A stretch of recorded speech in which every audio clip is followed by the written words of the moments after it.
Hello everyone, how are you all? I hope you all are well. So today we have to start in our English literature. I have to take first poem, a photograph written by Shirley Tolson. Okay, so page number 11 in textbook. So first I have to give you introduction of the poem. Shirley Tolson's photograph describe three stages. सली Toulson की जो photograph poem जो है वो three stages को describe करती है. In the first stage the photograph shows the poet's mother standing at the beach enjoying a holiday with her two cousin. तो फोटोग्राफ में फर्स्ट स्टेज है वो डिस्क्राइब करता है पोएट की मदर जो बीच पे गए हैं हॉलिडे स्पेंड करने के लिए तब की है. विथ हर टू कजिन, उनके साथ उनकी दो कजिन है. She was 12 also at the time, तो उस टाइम पे वो शायद 12 ईयर्स की होगी. The second stage take us 20 और 30 ईयर्स लेटर. फर्स्ट स्टेज है वो बीच पे हॉलीडे करने के लिए गई थी. ओके, और वो 12 ईयर की थी. एंड द सेकेंड स्टेज है जो है आफ्टर 20 और 30 ईयर्स के बाद. The mother would laugh at the way she and her cousin Betty and Dolly were dressed up for the occasion. के सेकेंड स्टेज है जो मदर वो फोटोग्राफ देखकर लाफ करती है, हंसती है कि बेटी और बेटी एंड डॉली ने कैसे बीच पे जाने के लिए कैसे कपड़े पहना दिए थे और उन्होंने पहने थे, उस पर वो लाफ करती है. Then the third stage. In the third stage, the poet remembers her mother with a heavy heart. क्योंकि अब थर्ड स्टेज में उनकी मदर नहीं है तो वो अपने दुखी होकर वो स्टेज मतलब वो देखती है कि वो अभी नहीं है. The photograph revives nostalgic feeling in the poet. कि यहाँ पे फोटोग्राफ के अंदर पोएट की जो उदासीनता है उनकी मदर के लिए कि वो अब नहीं है वो थर्ड स्टेज में उन्होंने दिखाया है. So let we have to start the first. The cardboard shows me how it was when the two girl cousins went paddling, each one holding one of my mother's hands, and she the big girl, some 12 years or so. All three stood still to smile through their hair at the uncle with the camera. So explanation here. The poet looks at the cardboard frame of an old photograph. वो poet old photograph को देखते हैं. The photograph shows two girl cousin holding the hands of the poet's mother. ये photograph में 3 girl है, 2 girls cousin, उसमें 2 cousin girl है, holding the hand of the poet's mother, और पोएट की एक मदर है उनके साथ उनकी 2 कजिन है कि उनके हाथ पकड़े हुए वो लोग वहाँ पे हैं. They had gone for a sea bath, वो सी बाथ के लिए गए हैं. Out of those 3 his mother was the biggest और द एल्डेस्ट गर्ल. कि वो 3 में पोएट की जो मदर है वो सबसे एल्डेस्ट है यानी सबसे बड़े हैं. परहैप्स सी वॉज नियर 12, और वो शायद 12 ईयर्स के होंगे.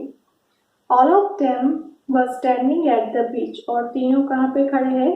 बीच पे. They stood silently smiling through their hair and watching at the uncle who was standing there with a camera. तो वो वहाँ पे स्माइल करते हुए साइलेंटली वहाँ पे खड़े हैं और उनके अंकल की तरफ देख रहे हैं कि उनके अंकल वो कैमरा लेकर वहाँ पे ये जो फोटोग्राफ है वो वहाँ पे उन्होंने कैच किया होगा. तो तब की बात है. Okay, so now move on next. A sweet face my mother's that was before I was born, and the sea, which appears to have changed less, was their terribly transient fit. Now explain. explanation. That was the time when the poet was not even born. और वो जो time है, जो photograph जब देख रहे तब लिया था, तब की बात की, तब वो जो पोएट है वो उनका बॉर्न हुआ नहीं था. At that time her mother's face was sweet and attractive. तब उनका जो फेस है वो कैसा था? स्वीट एंड अट्रैक्टिव था. She was standing at the beach. वो बीच पे खड़े थे. The sea has not changed much. sea इतना चेंज नहीं हुआ जितनी उनकी मदर चेंज हुई. The poet's mother and the two girl cousins stood there. ये पोएट की मदर और जो टू कजिन है वो वहाँ पे खड़े हैं. The sea was washing their mortal feet.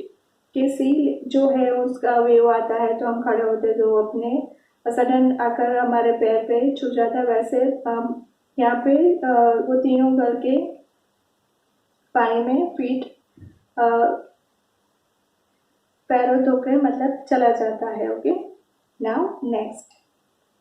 Some 20-30 years later, she had laughed at the snapshot. See Betty and Dolly. She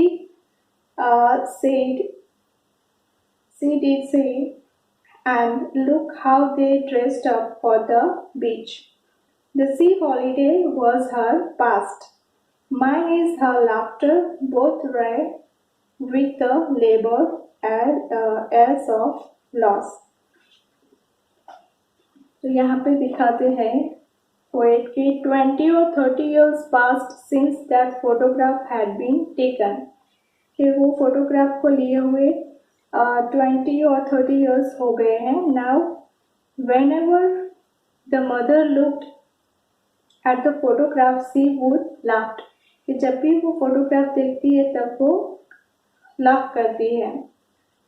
She would point out to Dolly and Betty how they were dressed up. कि वो हंसते हैं कि point out करते हैं कि daddy और बेटी ने कैसे ड्रेसअप किया है for the sea holiday. That sea holiday had become a thing of the past for the mother. तो ये जो sea holiday था वो मदर के लिए अभी पास्ट हो गया है. And that sweet laughter of the mother which the photograph had captured had been the poet's own past. और जो वो हंसी थी उनकी मदर की तो उनके लिए भी वो पास्ट में हो गई है, कि उनका खुद का भी एक पास्ट हो गया है कि उनकी मदर को लाफ करते हुए देखे. Both of them suffered from a sense of loss. ये दोनों सेंस ऑफ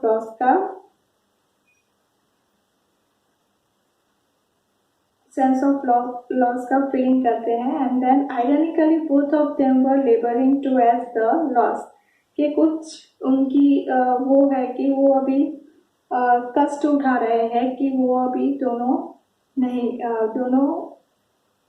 के लिए वो टाइम साथ में स्पेंड नहीं कर रहे हैं और वो मदर जो है वो अभी नहीं है.